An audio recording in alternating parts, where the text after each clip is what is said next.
السلام عليكم، ازيكم حبايبي؟ عاملين ايه؟ هعمل معاكم النهارده عرق الفيليتو بطريقه الشيف براك. بجد حلو جدا جدا وما بياخدش معاكي وقت خالص وهيشرفك في اي عزومه، والنتيجه بتاعته تحفه والطعم حكايه. هنقول بسم الله الرحمن الرحيم. اول حاجه معايا هنا زيت وسمنه مع بعض كالعاده، بصلايه صغيره مبشوره ناعم، وطماطمايه صغيره بشرها ناعم، وجزرايه صغيره. هنزل اول حاجه بالبصلايه الصغيره، تبشرها بالمبشره على ايديك علشان تبقى ناعمه قوي زي ما انت شايفاها كده. بعد كده هنزل الطماطم والجزر. شوف بقى التوابل مع بعض: توم بودر، بصل بودر، كمون، فلفل اسمر، كركم، بابريكا، كزبره ناشفه، حاجه بسيطه جدا، توابل لحمه، مكعب خضار لحمه، ليمون مجفف زي ما انتم شايفين كده، ورق لوري، عود قرفه صغير. للنص كيلو رز هحط حته صغيره كده. لو هتلاحظوا هما بداوا يتبالوا خالص اهو مع بعض. وكمان ما شاء الله لو تلاحظوا الجزر مطلع لون حلو قوي، لون طبيعي. خلاص المكونات كلها دبلت معايا اهي زي ما انتم شايفين.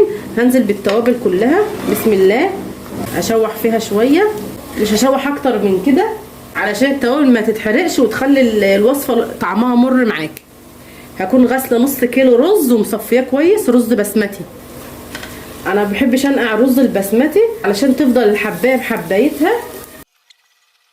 كوبايه الرز البسمتي بضيف عليها كوبايه ونص ميه او شوربه. انا هنا النهارده هستخدم شوربه، ويفضل الشوربه اللي هتضيفها بسم الله تكون سخنه. هغطي بقى واسيبه يغلي شويه حوالي 5 دقايق، وبعد كده ههدي عليه النار.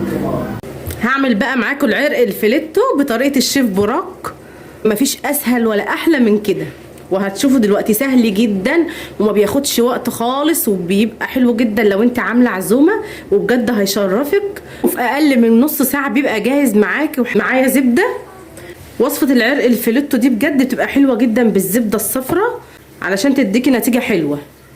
سيبها تسيح بقى كده الاول بسم الله.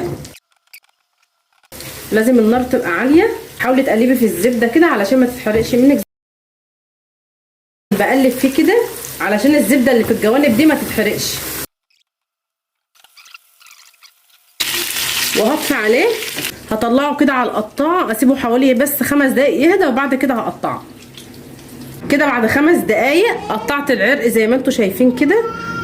هزود قطعه زبده تاني كده في الصينيه، وهبدا انزل قطعه قطعه بسم الله. هكون مجهزه بصل صغير وطماطم صغننه كده او طماطم شيري، بس دي طماطم صغننه انا منقياها صغننه كده مش شيري، وفصوص توم. اي كميه بقى انت عايزاها بسم الله. هضيف لها ملح. الوصفه دي ملح وفلفل بس. هضيف ملح وفلفل على الوش التاني كمان. كده خلاص تمام. اخدت تحميره بسيطه كده على الوشين. هغطي وهسيبها على نار متوسطه حوالي تلت ساعه. كده بعد تلت ساعه زي ما قلت لكم على نار متوسطه كانت ما شاء الله استوت خالص معايا. مش محتاجه تستوي اكتر من كده. لو استوت اكتر من كده هتجلد معاكي، وكمان لو ضفت لها ميه هتجلد معاكي. فزي ما انا عملتها كده دي بتبقى جميله قوي.